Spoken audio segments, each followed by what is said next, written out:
So nje ngithi ngiyamfonela cabanga bhuti ukuthi uzohamba inyanga zo-6 ekubeni unengoduso ekhaya oyishile emzama ukwakha umuzi nayo bese wena uyahamba uthi-ke uyemsebenzini futhi lowo msebenzi loyo nganguguqela phansi ngithandaza ngicela ngithi nkosi ngathi ngathola umsebenzi njengoba nami ukwaphela i-contract yami kanti emsebenzini uzoxoshwa. Okay, sazama ukushizela-ke indlela eshizela ngayo until-ke I fasted othola umsebenzi. Angisho ukuthi umsebenzi uthole ngami, but I'm just like saying ukuthi nami ngiyazama ukuthi nake ngitshengise ukuthi nake ngizoba umuntu oqotho wakusasa othola umsebenzi sajabula, kanti lo msebenzi awutholile useqhubele zonke iy'ntombi zakhe. Ngitshela ukuthi-ke baba ngakubo lo muntu lona uqonywa abantu abaziyo ukuthi lo muntu lona unengoduso, ulala nabantu abangaziyo ngakubo. Isithunzi sami baba sikuphi lapho?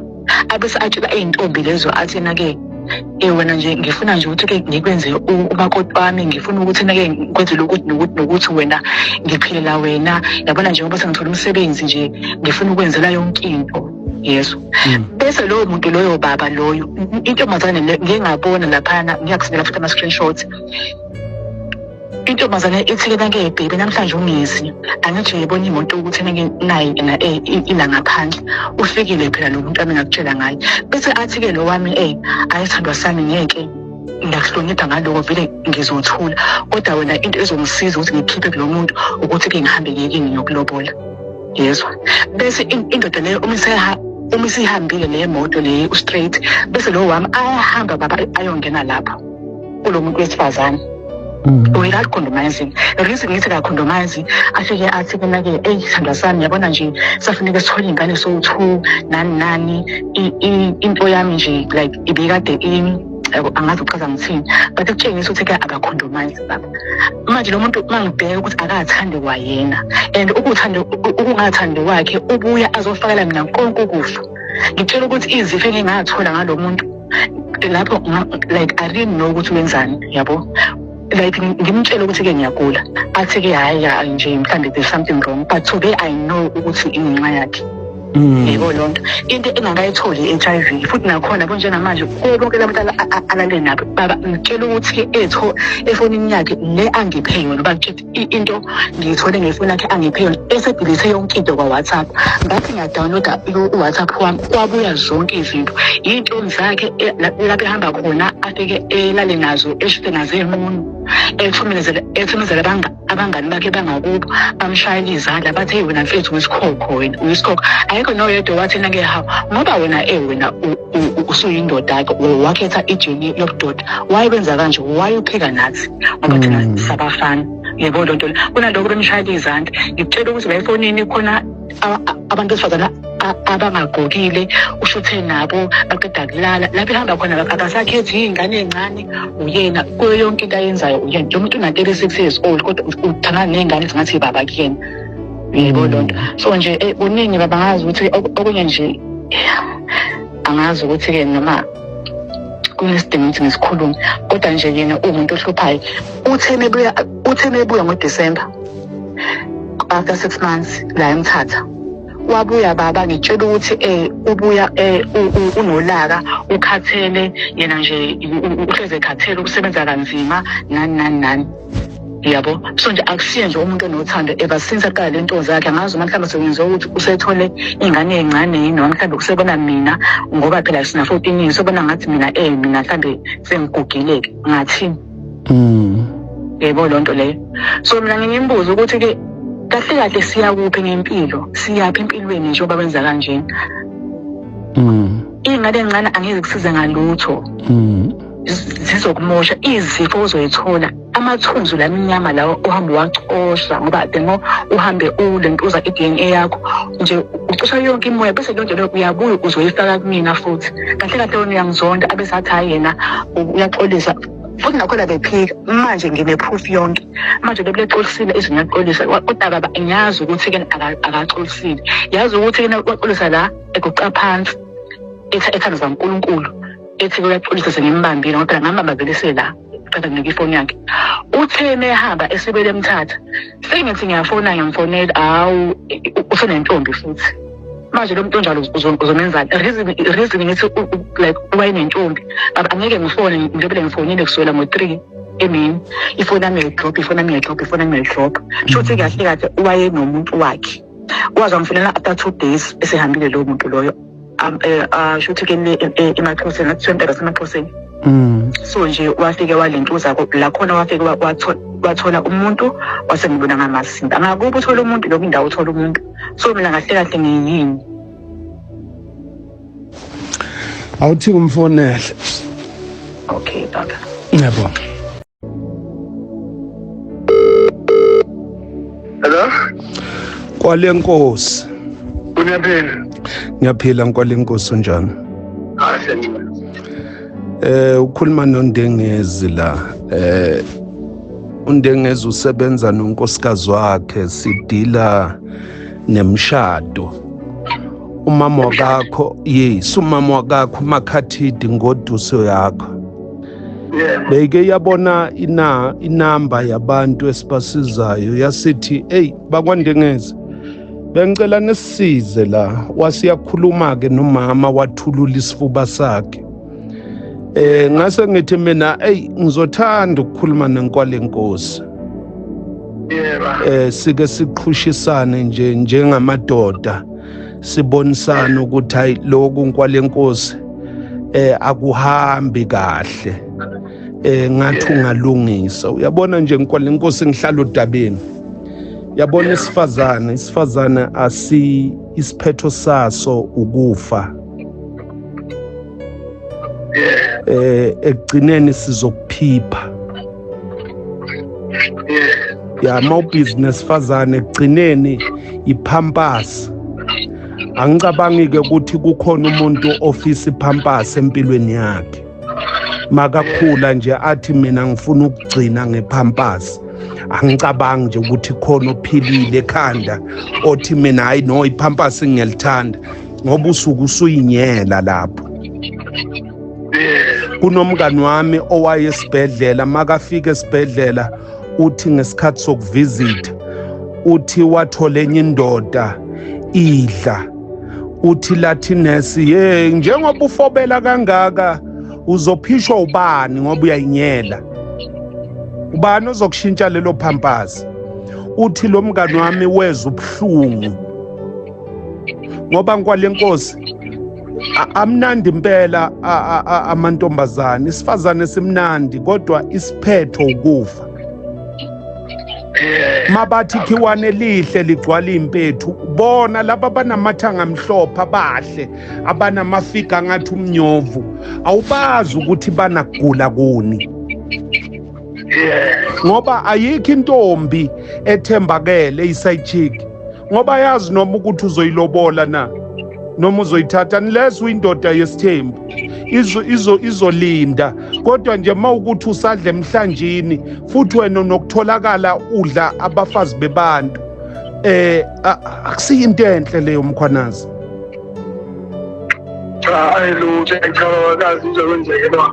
hayi umama ngithi unabo bonke ubufakazi akakhulumi ngento angayazi phela umfazi womuntu ukuthi umuntu onesoka ukuthi akutshela athi isoka lami likhona ungezi imoto ingaphandle ujike nawe futhi uhambe uyolala nalowo muntu awulazi lesoka lakho ukuthi lilala kuphi nalo uyabona nje ukuthi uyifaka ekufeni ujike wena uthi ngifuna ukuyolobola lowo muntu umlobola njani umuntu okhona ukuchithela isoka lakhe alichithele ngawe wena ngeke azachithele elinye achithele wena ngelinye isoka uyayizwa leyo nto ayizwa kahle phela umuntu kumele umbuke ibehavior yakhe ngeke ulale nomfazi womuntu bese uyamthemba uthi wena mase bathi okay mthatheke bese wena uthi wena ngeke usadlelwa wena ngoba wena unjani uhluke ngani wena insizwa zingaka la ngaphandle ngoba noma ngathi unemali eningi umuntu wesifazane angathanda nje ukuthi le ndoda le inegwegwe afika ihlabise nje isithunzi sakho sehla unemali eningi unayo yonke imali emhlabeni so Nkwalenkosi ukungayithandi mawuzoyolala nomuntu onomuntu yabona mina ke eqonyweni kwami Nkwalenkosi bengafuni ukushare mina ngikhuluma ke ngesoka ke belingafuni ukushare bengafuni leyo ntombi beyingamani kwenze emakhoneni hayi ukuthi ngazi ukuthi namuhla inesoka isoka liyayigidagida ubusuku bonke ngilindile nami umahosha phela loyo lozo ngitshela ngi-understand ukuthi ayisoka lakhe likhona ke namuhla awuthi ngilinde ungezi namuhla yiza kusasa nakusasa bese kufika mina futhi ngilale ngaphandle kwekhondomu hayi awuyithandi mkhwanazi uma wenza njalo usuke umuntu ongayithandi ngoba makuthiwa uyayithanda ngeke uzukwenza into enjalo ngeke uzuyenza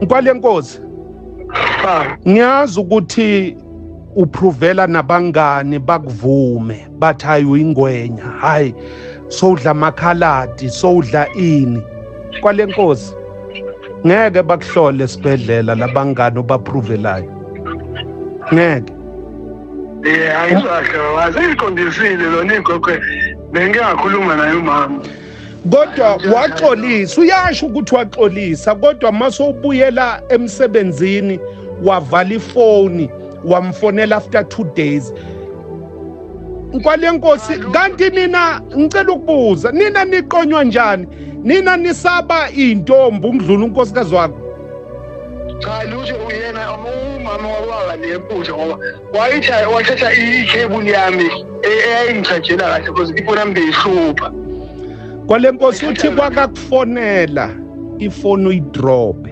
not ukuthi kwakayithola ivalekile kunoma futhi noma ngathi uyithola ivalekile ifoni akekho umuntu ohlala nefoni for 2 days angayivuli abasebenza abanomndeni ekhaya cha kodwa ayikaze kwenze 2 days yacisha nje thami ngifika nje la sesifele imoto because sasihamba imoto straight yafa endleleni yacisha lapho yiniyo amakhebuli into zokutshaja zingeke Nkwale nkosi ngiyacela mfowethu uma ukuthi awuqonywanga usasemncane ngiyacela ivume induku ungafuni ukuyibonakalisa ngoba usunemali ngoba usuyasebenza uzohamba eceleni kwesicathulo mfowethu sizokuphipha cha yizwa kahle kodwa egogweni sengilungisa nje konke lapha ngicela ukulungisa cha sengilungisile kahle ngoba izizathu sengisho ngamluza umthethini bami cishe ngamoshekela umndeni wami ngenxa yami yabona uma uzohamba for 6 months uthi unkosikazi wakho udliwa ubani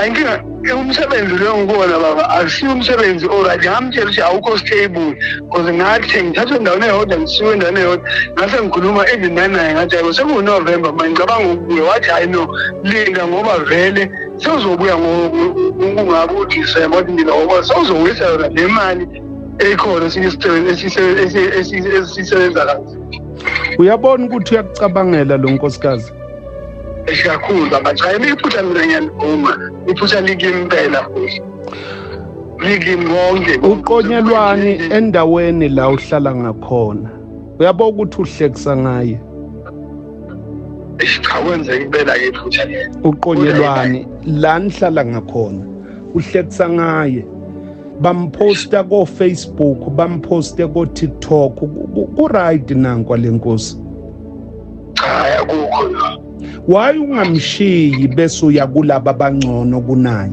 mawukuthi ubona laba abangcono cha yabeka ukukamba cha mfundo ukamba kwale nkosi ihlonipha umkakho ngiyakucela ndonga hlonipha umkakho mhloniphe uyabona uma umhlonipha umkakho ayikho indoda eyomudla kodwa waqala wadelela umkakho uvulela amagate ukuthi bamudle and kukhona bazomudla kangcono kunawe unkosikazi once wakhumula iphenti wathintwa ngenye indoda ngathothi wena nje into oyenzayo wenza udaka lodwa but uyakubekezelela ngoba akazi ukuthi ngaphandle kunani uyothola umuntu okwazi ukubamba umuntu wesifazane amkhipha amanzi angakaza wena wawakhipha wafika lapho kuphuma impophoma wena uyokhohlwa uyovaleka amadleba kuphume phele ku angizwa kahle la.